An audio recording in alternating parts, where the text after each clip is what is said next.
കഴിഞ്ഞ വർഷം വരെ ഓരോരോ ബില്ലുകൾ കൊണ്ടുവരുന്നു, ഈസി ആയിട്ട് പാസ്സാക്കിയെടുക്കുന്നു. ഇതായിരുന്നു BJP തുടർന്നു പോന്നിരുന്ന ഒരു ലൈൻ. എന്നാൽ ഇത്തവണ തിരഞ്ഞെടുപ്പ് ചതിച്ചത് കൊണ്ട് തന്നെ ഇത് നടക്കില്ല എന്ന് ഉറപ്പായത് കൊണ്ട് തന്നെ പഴയ പോലെയൊന്നും ഏശുന്നില്ല. വഖഫും ഒരു രാജ്യം ഒരു തെരഞ്ഞെടുപ്പും ഇങ്ങനെ ഒരു തീരുമാനമാകാതെ കിടക്കുമ്പോഴാണ് പുതിയ ആദായ നികുതി ബില്ലുമായിട്ട് ധനമന്ത്രിയുടെ വരവ്. പണ്ടത്തെ പോലെ എടുത്തോ പിടിച്ചോ എന്ന നയമൊന്നും നടപ്പാക്കാത്തത് കൊണ്ട് തന്നെ ഈ ബില്ലിനെ കുറിച്ച് പഠിക്കാൻ ഒരു കമ്മിറ്റി ഏർപ്പാടാക്കിയിരിക്കുകയാണ് സ്പീക്കർ.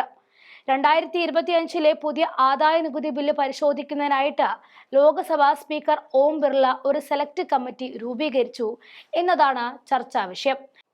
മുതിർന്ന BJP നേതാവും ഒഡീഷയിലെ കേന്ദ്ര MP-യുമായ ബൈജയന്ത് പാണ്ഡെയെ 31 അംഗ കമ്മിറ്റിയുടെ ചെയർമാനായിട്ട് നിയമിച്ചും കഴിഞ്ഞു. ജാർഖണ്ഡിൽ നിന്നുമുള്ള BJP MP doctor Nishikant Dubey, കർണാടകയിൽ നിന്നുമുള്ള BJP MP Jagdish Shettar, BJP Rajasthan MP PP Chaudhary, Congress Haryana MP Deepender Singh Hooda, TMC പശ്ചിമ Bengal MP Mahua Maitra, NCP Maharashtra MP Supriya Sule തുടങ്ങിയവരാണ് ഈ സമിതിയിലെ ശ്രദ്ധേയമായ പേരുകൾ.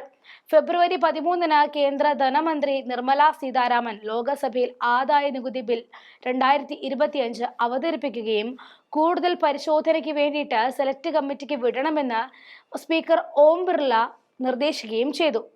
ആമുഖഘട്ടത്തിൽ പ്രതിപക്ഷാംഗങ്ങൾ ബില്ലിനെ എതിർത്തുവെങ്കിലും ശബ്ദവോട്ടിലൂടെ സഭ അതിന്റെ ആമുഖം അംഗീകരിക്കുകയായിരുന്നു.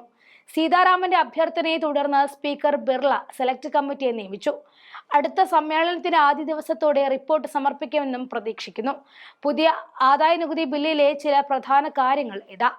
6 പതിറ്റാണ്ട് പഴക്കമുള്ള ബൃഹത്തായ നിയമനിർമ്മാണത്തിലെ 298 വകുപ്പുകളും 14 ഷെഡ്യൂളുകളും മാറ്റി സ്ഥാപിക്കുന്നതാണ് പുതിയ ആദായ നികുതി ബില്ല്. 622 പേജുള്ള പുതിയ നിയമം 526 വിഭാഗങ്ങളിലും 23 അധ്യായങ്ങളിലും 16 ഷെഡ്യൂളുകളിലുമായിട്ട് ഉൾപ്പെടുത്തിയിരിക്കുന്നു. ഏപ്രിൽ 1 മുതൽ ആരംഭിക്കുന്ന 12 മാസ കാലയളവിലായി നികുതി വർഷം എന്ന പുതിയ ആശയം ബില്ല് അവതരിപ്പിക്കുന്നു. നിലവിലെ മൂല്യനിർണയ ആശയത്തെയും മുൻ വർഷത്തെയും മാറ്റിസ്ഥാപിക്കാനാണ് ബില്ല് ലക്ഷ്യമിടുന്നത്. സ്റ്റാൻഡിംഗ് കമ്മിറ്റി പരിശോധിച്ച പാർലമെന്റ് അനുമതി നൽകിയ ശേഷം 2026 ഏപ്രിൽ 1 മുതൽ പുതിയ ബില്ല് പ്രാബല്യത്തിൽ വരും. പുതിയ ബില്ലിൽ ഫ്രഞ്ച് ബെനിഫിറ്റ് ടാക്സുമായി ബന്ധപ്പെട്ടതുപോലെയുള്ള അനാവശ്യ വകുപ്പുകൾ ഒഴിവാക്കിയിട്ടുണ്ട്. ബില്ലിൽ വിശദീകരണങ്ങളോ വ്യവസ്ഥകളോ ഇല്ല. അതുവഴി വായിക്കാനും മനസ്സിലാക്കാനും എളുപ്പമാണ്. ബില്ല് ചെറിയ വാക്യങ്ങൾ ഉപയോഗിക്കുന്നു. കൂടാതെ പട്ടികകളും സൂത്രവാക്യങ്ങളും ഉപയോഗിച്ച് വായനക്കാർക്ക് അനുയോജ്യമാക്കി തീർക്കുന്നു. TDS, അനുമാന നികുതി, ശമ്പളം, കിട്ടാക്കടത്തിലുള്ള ഒഴിവുകൾ എന്നിവയുമായി ബന്ധപ്പെട്ട വ്യവസ്ഥകൾക്കുള്ള പട്ടികകൾ നൽകിയിട്ടുണ്ട്.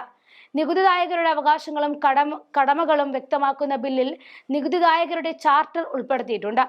1961 ആദായ നികുതി നിയമത്തിൽ പരാമർശിക്കുന്ന മുൻ വർഷം എന്ന പദത്തിന് പകരം നികുതി വർഷം എന്ന പദമാണ് ബില്ലിൽ ഉപയോഗിക്കുന്നത്.